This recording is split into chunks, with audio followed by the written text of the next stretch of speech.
Ndagusoje cyane wowe udahwema kubana natwe. Nge nitwa Sendege Obed aka Tuku.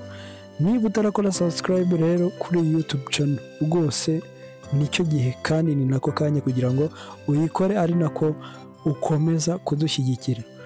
Tujye kumvira hamwe rero indirimbo ya Uwiringiyimana Theo bose babireba yitwa Wancike. Ni indirimbo nziza cyane rwose nakurarikira kumva byimbitse hano nkuko bisanzwe kuri Tuku TV show. Ntabatiniye rero ikaze. Uwiringiyimana Theo bose babireba atangira atubwira ati wankunze ntakuzi. Akomeza atubwira ati wancike Imana. Ati wancike Imana kunkunda urutyo. Ati reka ndirimbira Imana yanjye indirimbo nshya. Ati kandi reka ncurangire Imana yanjye incurango nshya. Ati nanone reka nyiture ibyo yankoreye. Ati byaranyasamiye ariko ntibyamize. Ati kandi byaranyirukankanye ariko ntibyigeze bimfata. Najugutiwe imijugujugu y'inkoni. Ati kandi natewe amabuye ibirundo n'ibirundo arampusha. Nawe ndabizi ko wahushijwe na byinshi. Asubiramo ati reka ndirimbire Imana yanjye indirimbo nshya. Ati kandi reka ncurangire Imana incurango nshya. Ati reka niture Imana ibyo yankoreye. Ati byaranyasamiye byose ariko ntibyamize. Ati byaranyirukankanye ariko ntibyamfata. Najugutiwe imijugujugu y'inkoni. Ati kandi natewe amabuye ibirundo n'ibirundo arampusha. Akomeza atubwira ati Imana ni nziza ntabwo igira ukwisa. Ati Imana ni nziza, Imana ni nziza ntabwo igira ukwisa. Ati rwose Imana ni nziza, Imana ni nziza mu bibaho byose. Ati kandi Imana ni nziza, Imana ni nziza mu biriho byose. Nta kintu kiri ku isi wagereranya n'Imana. Akomeza atubwira ati uba warapfuye nawe ugikambakamba.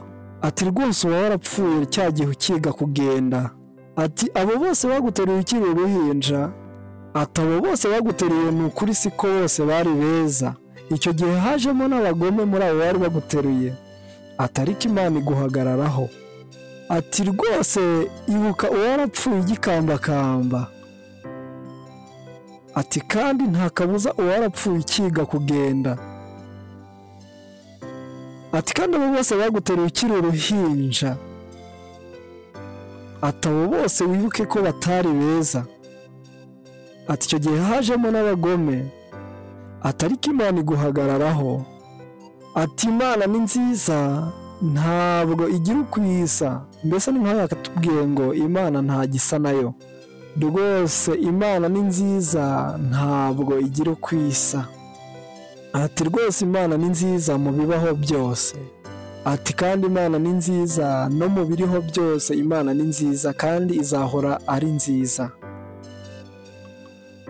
Ati mu biriho byose, ati mu biriho byose Imana ni nziza. Imana ntigereranywa n'umuryango, Imana ntigereranywa n'umutungo. Imana ni nziza mu biriho byose.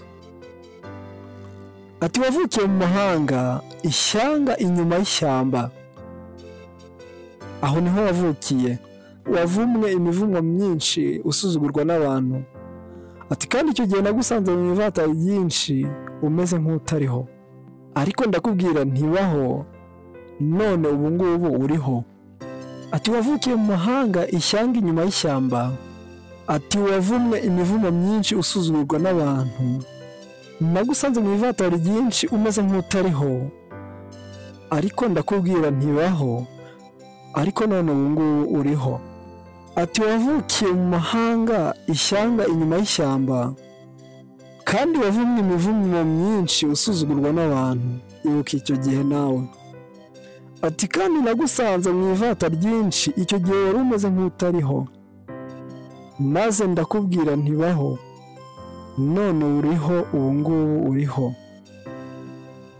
Urahumeka bigakunda, ibuka ko uriho kubw'Imana.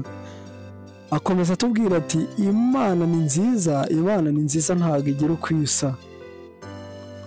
Ati Imana ni nziza, Imana ni nziza ntabwo igira ukwisa. Ati kandi Imana ni nziza, Imana ni nziza mu bibaho byose. Ati kandi Imana ni nziza, kandi Imana ni nziza mu biriho byose. Mu biriho byose mu by'ukuri ntacyo wagereranya ntacyo wanganya n'Imana. Yari Uwiringiye Imana Theo bose babireba. Niba bigeze amasaha utarakora subscribe, nicyo gihe narakukanya kugira ngo uyikore, ari nako ukomeza kudushyigikira. Nge nari Sendege Obed nk'ibisanzwe aka Tuku. Ciao ciao, komeza kugira ibihe byiza wowe n'abawe.